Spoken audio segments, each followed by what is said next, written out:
Welcome, welcome, welcome to Answers About Alzheimer's, where we talk everything dementia. We cover the what, the why, and most importantly, the how. How do you deal with what's happening? We come up with the exact ways to handle problems when caring for a person suffering with this dreadful disease. And you're suffering too. Today, I'm going to do a Q&A session of some of your most commonly asked questions. I'm going to answer some of your questions that you have sent to me. Make sure that you subscribe to the channel, and that way you will never be left out when we post new information. And please, please share the channel with your Facebook page and with your friends. We all know someone who needs this support and this important information. And we want to share these really important messages with others. So thanks for helping to spread the word. It's so important to push yourself as a dare giver, to implement these approaches and strategies in order to get the results that you're looking for. I don't mean to be harsh, but the reality is, if you knew what to do, you'd already be doing it. Videos on YouTube are only going to get you so far. For the results that really make an impact on your life and the person or people that you're caring for, you have to make changes. And those changes can only happen by investing in yourself and some courses.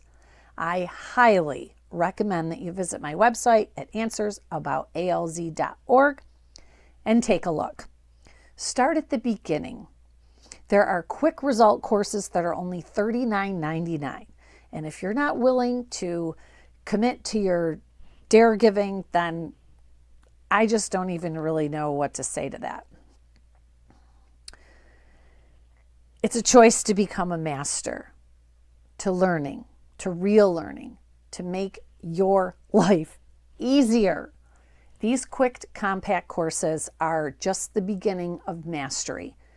So go to the website, look them over. Choose to make your life easier. I want to say a quick thank you to all of my dedicated viewers, and I've decided that I am going to do a live Zoom event on Sunday, October 8th, to celebrate our 1-year anniversary of this channel and the launch of my caregiving book, Forget Me Not. I cannot believe it's been a whole year. And I want to thank all of you for supporting me. So I've asked before, and if you want to come, we're going to do it. So type I'm in the chat box below, and we'll have a party. This will be for all of us to celebrate our people with dementia, past and present. It's going to be a thank you for being a caregiver. If they could thank you, they would. I might do some Q&A.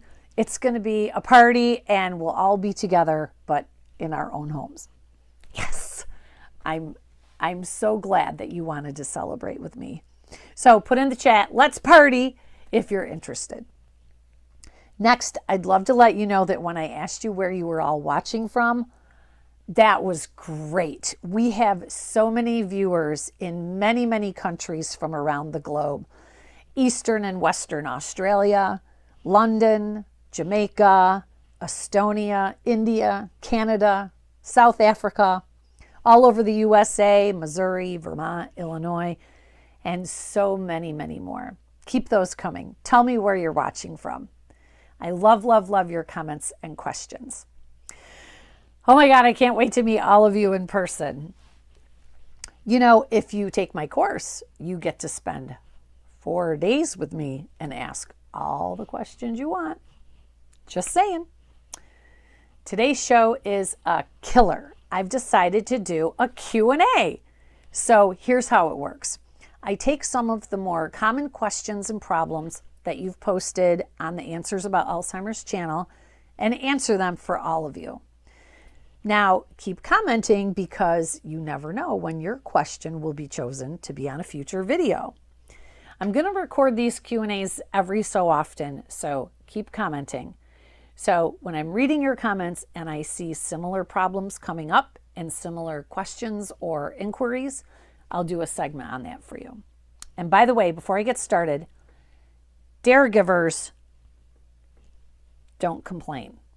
They educate, they find solutions. Yes, dare givers dare to implement for change. Let's face it, complaining will solve nothing. And mentally, it truly makes your situation worse.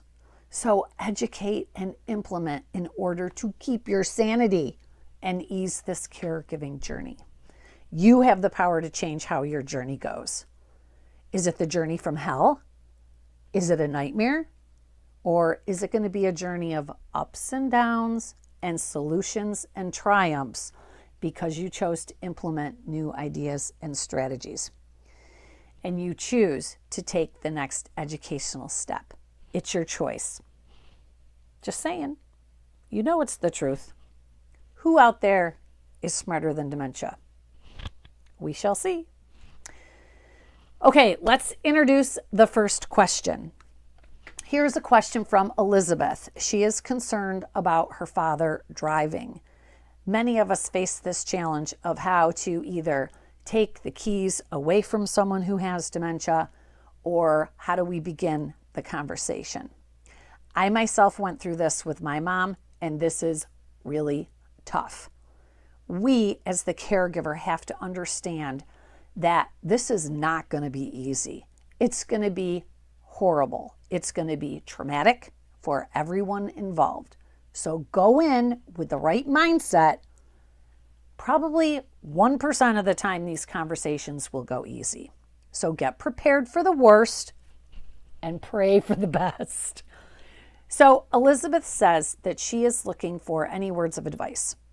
Her dad failed his driving test and is having problems coming to terms with the loss of independence. She is struggling with whether she should dismantle the car or just remove it completely because she feels if he keeps seeing it in the driveway that this will make things worse. By the way, I agree with that. Personally, I feel like the three hardest things to deal with are taking away driving, taking over the medication management, and moving someone to a care community. I feel that these three things are the most difficult for the person with dementia to deal with. Remember that whenever you're communicating with a person with dementia, it's about feelings. Try to put yourself in their shoes. How would you feel if you could no longer drive? This is a huge blow to their independence, just like Elizabeth said, and they're probably not going to take it lying down. They're going to fight you, so be prepared for that. We also need to give them time to deal with these emotions and let them feel these emotions. And for God's sakes, if they've been in an accident, don't keep throwing that in their face. Try to keep the conversation focused on how much you love the person and that you want them to be around for a very long time. Pretty much every situation relies on our communication skills, and in order to be a good caregiver, you absolutely, positively have to spend a lot more time learning how to communicate the way a person with dementia is going to hear you. And I have 3 compact courses for quick communication results on my website at answersaboutalz.org. If you want results, you have to watch these courses. So, Elizabeth, I hope this answers your question. And I also have 2 videos on YouTube about taking the car keys away and having those difficult conversations. Okay, for the next question, I have one from a caregiver named Terry. Terry says that her mother has vascular dementia, and she has always been kind of a controlling personality type and has a very dominant personality over everyone in the family. And now that she has dementia, she's become very rude and mean towards everyone.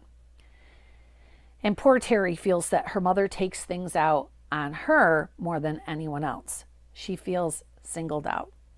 For example, Terry was taking the shells off of hard-boiled eggs and her mother yelled at her repeatedly for doing it wrong. Mom also kicked her out of the house for not switching over the laundry quickly enough. So this is a problem that I've seen over and over and over again. Family members get very upset when their loved one or the person that they're taking care of gets bossy or angry. And I get it. It's hard to be around someone who is upset with you and yelling and out of control. It's especially difficult if you know that you've done nothing wrong. It's hurtful. It's painful. It's dementia. It's not that mom's being unreasonable. It's dementia that's being unreasonable. When the frontal lobe of the brain is affected, this is where we are able to control our responses. So just think about a person with dementia who has damage to their frontal lobe. They are no longer able to control their responses. So maybe in the past, when she had capacity, she could control those responses, but she chose not to. But now with dementia, she can't choose how to react or respond. A person with dementia feels completely out of control. They are in constant fear. They know in their head that something is not right with them, and they are terrified.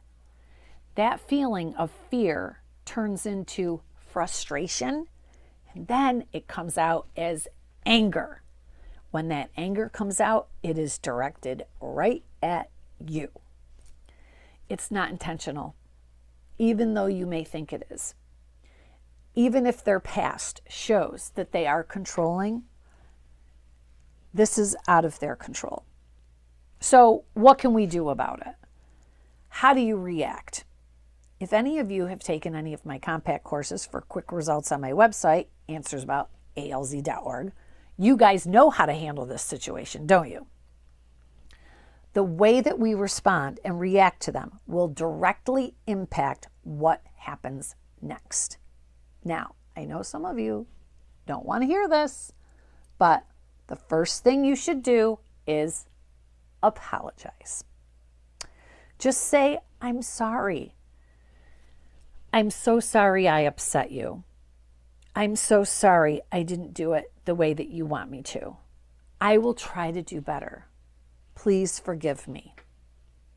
Could you maybe show me the best way to do it? Because I would love to learn from you. It would mean a lot to me if you could show me how to do it the right way. I'll try harder next time. Are you writing these down?